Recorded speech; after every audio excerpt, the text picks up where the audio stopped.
Hello students, mathematics classes 99 के YouTube channel में आपका स्वागत है। स्टूडेंट्स, हम लोग इस वीडियो में कुछ ऑब्जेक्टिव टाइप क्वेश्चन को सॉल्व करेंगे जो आपके एग्ज़ाम के व्यू से इम्पोर्टेंट हो सकता है। और ये क्लास 12 का राजनीति शास्त्र है। तो चलिए स्टार्ट करते हैं। तो पहला प्रश्न है, इस समय भारत में कौन सी दलीय व्यवस्था मौजूद है?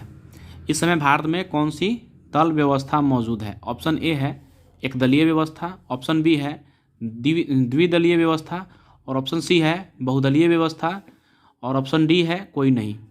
तो इसमें इसका सही ऑप्शन होगा ऑप्शन नंबर सी, बहुदलीय व्यवस्था। यानी कि हमारे भारत में बहुदलीय व्यवस्था मौजूद है। नेक्स्ट क्वेश्चन है, क्वेश्चन नंबर है 2। 1971 में बने महागठबंधन का ध्येय क्या था? मतलब 1971 में बने महागठबंधन का उद्देश्य क्या था?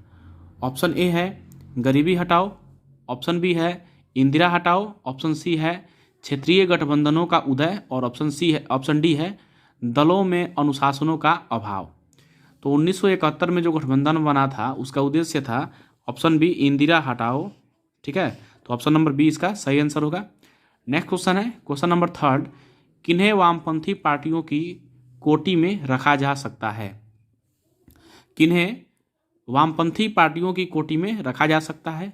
ऑप्शन ए है भाजपा, ऑप्शन बी है जनता दल, और ऑप्शन सी है सीपीआई यानी कम्युनिस्ट पार्टी ऑफ इंडिया, भारतीय कम्युनिस्ट पार्टी, और ऑप्शन डी है समाजवादी पार्टी। तो वामपंथी पार्टियों की कोटि में हम रख सकते हैं option number C, communist party of India यानी भारतीय कम्युनिस्ट पार्टी। ठीक है, नेक्स्ट क्वेश्चन है, क्वेश्चन नंबर 4 है, भारत की संविधान सभा का गठन किस योजना के आधार पर हुआ था? भारत की संविधान सभा का गठन किस योजना के आधार पर हुआ? ऑप्शन ए है क्रिप्स योजना, ऑप्शन बी है माउंटबेटन योजना, ऑप्शन सी है वेवेल योजना, और ऑप्शन डी है कैबिनेट मिशन योजना।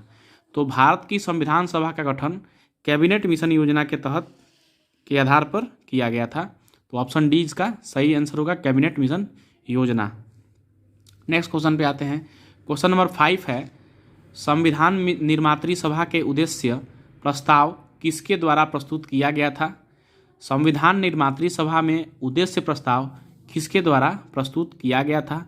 तो यहाँ ऑप्शन है, ऑप्शन ए है जवाहरलाल नेहरू, ऑप्शन बी है doctor Rajendra Prasad, option C है भीमराव अंबेडकर, और ऑप्शन डी है वल्लभ भाई पटेल। तो संविधान निर्मात्री सभा में उद्देश्य प्रस्ताव जवाहरलाल नेहरू के द्वारा प्रस्तुत किया गया था, यानी ऑप्शन नंबर ए इसका सही आंसर होगा। नेक्स्ट क्वेश्चन पे आते हैं, क्वेश्चन नंबर 6 है, 1975 में किस आधार पर आपातकाल की घोषणा की गई थी? 1975 में किस आधार पर आपातकाल की घोषणा की गई थी? ऑप्शन ए है युद्ध, ऑप्शन बी है बाहरी आक्रमण, ऑप्शन सी है आंतरिक गड़बड़ी, और ऑप्शन डी है वित्तीय संकट। तो 1975 में देश में आंतरिक गड़बड़ी के आधार पर आपातकाल की घोषणा की गई थी। ऑप्शन नंबर सी इसका सही आंसर होगा। नेक्स्ट क्वेश्चन पे आते हैं, क्वेश्चन नंबर 7 है, संविधान निर्मात्री सभा में प्रारूप समिति के अध्यक्ष कौन थे? ऑप्शन ए है doctor Rajendra Prasad, option B है मौलाना आज़ाद, ऑप्शन सी है BN राव, और ऑप्शन डी है डॉक्टर अंबेडकर। तो इसका सही आंसर होगा डॉक्टर अंबेडकर, यानी संविधान निर्मात्री सभा में प्रारूप समिति के अध्यक्ष डॉक्टर अंबेडकर थे। तो क्वेश्चन नंबर 8 पे आते हैं। नेक्स्ट क्वेश्चन है, क्वेश्चन नंबर 8 है, किसने संपूर्ण क्रांति का आह्वान किया? किसने संपूर्ण क्रांति का आह्वान किया?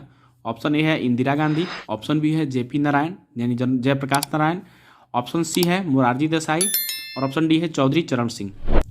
तो संपूर्ण क्रांति का आह्वान किया गया जयप्रकाश नारायण के द्वारा।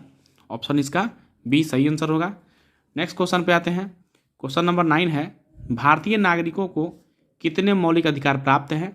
भारतीय नागरिकों को कितने मौलिक अधिकार प्राप्त हैं? ऑप्शन ए है 7, ऑप्शन बी है 5, ऑप्शन सी है 6, और ऑप्शन डी है 8।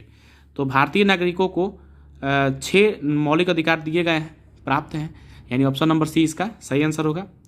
क्वेश्चन नंबर 10 पे आते हैं। 10 नंबर क्वेश्चन है, निम्न में से कौन मौलिक अधिकार नहीं है?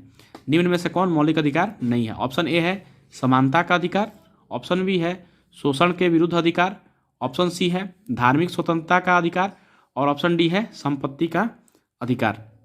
तो ऑप्शन नंबर इसका डी जो होगा संपत्ति का अधिकार, ये इसका सही आंसर होगा। यानी संपत्ति का अधिकार मौलिक अधिकार में इसको शामिल नहीं किया गया है।